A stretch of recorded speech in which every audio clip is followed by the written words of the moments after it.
ला इलाहा इल्लल्लाह मोहम्मद रसूलुल्लाह, पंचतन पाक को हाजिर नाज़िर जानते, अल्लाह मेरा गवाह है। मैं 8 महीने प्रेग्नेंट थी, समी ने तब मुझ पे हाथ उठाया था। उसके बाद जिस दिन मैं समी को छोड़ के आई उस दिन समी ने मुझ पे हाथ उठाया।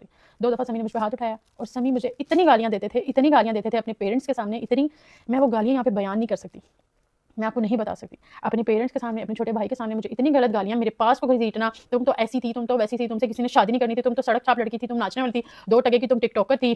समी ने मुझे पुश किया सोशल मीडिया पे काम करो। क्यों पुश किया है? क्योंकि जब मैं कमाती थी आधा समी लेते थे। समी ने अगर मेरे साथ व्लॉग्स किए, समी ने व्लॉग्स के आधे पैसे मुझसे लिए। ये अपने पेरेंट्स के सामने मुझे इतनी गंदी गालियाँ देते थे, मेरे पास को घसीटते थे, हमारी कुछ पर्सनल बातें अपने पेरेंट्स के सामने करते थे जो कि नामुनासिब लगती थी मुझे। मेरे पेरेंट्स को गालियाँ देते थे, मेरे घर वालों को गालियाँ देते थे, तेरे घर वाले तू तड़ा करके बात करते थे, कभी आप करके बात नहीं करते थे। मैं बहुत ज़्यादा मजबूर हो गई थी, मुझे अलग रख ले, हमारी बच्ची है, मुझे आप अगर अलग रखेंगे तो आप मुझे जलील भी करेंगे तो मुझे इतना फील नहीं होगा। मुझे जब किसी के सामने, अपने पेरेंट्स के सामने, अपने भाई के सामने मुझे गंदी गंदी गालियाँ देते हैं, मैं वो गालियाँ यहाँ पे बयान नहीं कर सकती क्योंकि वो मेरी ज़ात के लिए होती थी गालियाँ। आप मुझे गंदी गंदी गालियाँ देते हैं तो वो मैं नहीं बर्दाश्त कर सकती, मुझसे नहीं हो रहा। एक औरत आपके घर का रेंट पे कर रही है, आपके घर में राशन, आपके भाई की यूनिवर्सिटी की फीस दे रही है, आपको खर्चा दे रही है, आपके घर वालों पेरेंट्स को भी दे रही है, सब कुछ कर रही है, आपके रिलेटिव्स को दे रही है, सब कुछ कर रही है, वो गालियाँ नहीं सुन सकती। इतना मैं फरिश्ता नहीं हूँ, मैं नहीं सुन सकती थी गालियाँ। ठीक है, मेरी बच्ची को उठा के, जिस बच्ची के लिए आज कह रहे हैं ना, मेरी बच्ची की याद आ रही है, झूठे पे खुदा की लानत जो झूठ बोले, मेरी बच्ची को इस तरह गोद में उठाया था और मुझे इतनी गंदी गालियाँ मेरी माँ का नाम लेके दी जाती थी, इतनी गंदी कि मेरी बेटी, इनकी आवाज़ इतनी ऊंची थी, पूरा मोहल्ला सुनता था, मेरी बेटी ट्रॉमेटाइज हो जाती थी। मैं ऐसे करके बैठी, अच्छा मेरी कुछ नहीं कहती, मेरी बेटी दे दो, मेरी बेटी दे दो, मैं इस तरह लिटरली इनके सामने बैठी हूँ, मेरी बेटी एक दफ़ा मुझे पकड़ा दें, मेरी बेटी पकड़ा दे। मुझे कहते थे एक शर्ट पे, इन्होंने मुझे कहा मैं तुम्हें एक शर्ट पे जो है अलग रख लूँगा। ये बात मुझे बताते हुए मुझे रोना भी आ रहा है, लेकिन मैं रोऊंगी नहीं, मैं सिंपैथी लेने किसी की भी नहीं आई कि मैं रोऊँ मुझे सिंपैथी मिले। लेकिन मेरा अल्लाह गवाह है, मेरे अल्लाह की अदालत में जब ये बातें रखूंगी ना मैं, तब मैं इन सबको पकड़ूंगी जितने सब सच्चे बने, मैं बहुत अच्छे बने। इन्होंने मुझे कहा सबके सामने, मेरे पेरेंट्स के सामने, अच्छा तुम्हें अलग रखना, ठीक है एक शर्त पे रखूंगा, मेरे पैर का अंगूठा अपने मुंह में डाल के 20 मिनट बैठी रहो सहर, मैं तुम्हें अलग रख लूंगा।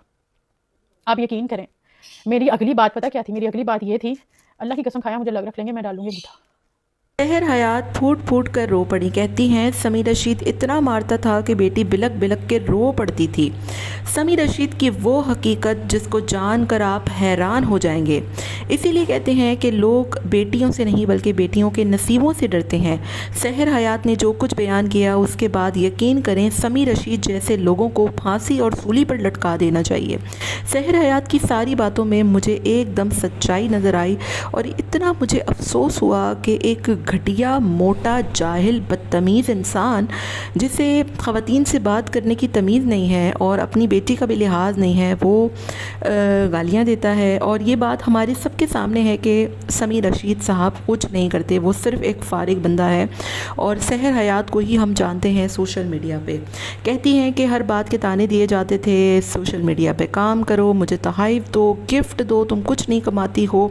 यहाँ तक कि जब मुझे मारा गया, पीटा गया, गंदी गालियाँ दी गई और कहा गया कि अपनी जो है वो, अगर तुम्हें इतनी खुद पर अकड़ है, खुद पर तुम इतनी ज़्यादा नाज़ा हो और अगर तुम्हें अलग रहने का इतना शौक़ है तो मेरे पाँव का अंगूठा अपने मुंह में डालकर बैठी रहो। सहर हयात कहती हैं कि बच्ची के मुस्तकबिल और अपने लिए, अपने वालिदैन की इज़्ज़त के लिए इस खुला को दायर किया है। इस बंदे ने सिवाय झूठ के कुछ भी नहीं बोला। अगर मौत और समी रशीद में से किसी को चुनना पड़े तो मैं मौत को ही चुनूँगी, क्योंकि इस बंदे से इतनी आजिज़ आ चुकी हूँ। आज तक कभी ज़ुबान नहीं खोली, कोई बात नहीं की, क्योंकि मैं अपनी पर्सनल लाइफ सोशल मीडिया पे नहीं लाना चाहती। और ये बात सच है कि सहर हयात ने कभी समी रशीद के हवाले से कोई बात नहीं की। फ़िलहाल भी समी साहब को दौड़ा पड़ा और वो शायद रजब भट्ट की कंट्रोवर्सी को देखकर ख़ुद को रजब समझने लगे थे और ख़ुद को पता नहीं क्या समझने लगे थे, जिसके बाद वो आए।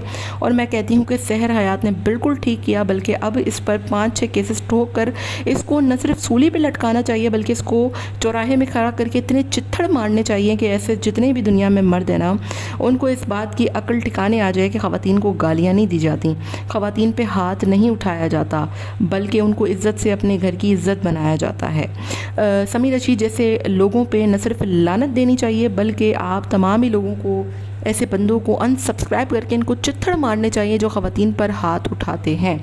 ठीक है, रजब भट्ट के हवाले से जो भी बातें हों, लेकिन हमने कभी रजब के हवाले से ये नहीं सुना कि उसने ईमान पर हाथ उठाया हो। जिस दिन ये बात सामने आ गई या ईमान ने अपने मुंह से इस बात का इकरार कर लिया कि रजब ने उस पर हाथ उठाया है, तो यकीन जाने कि रजब को भी ऐसे ही चौराहे में खड़ा करके लोगों ने चित्थड़ मारने हैं। बाकी आपका क्या ख्याल है, कॉमेंट में ज़रूर बताइएगा।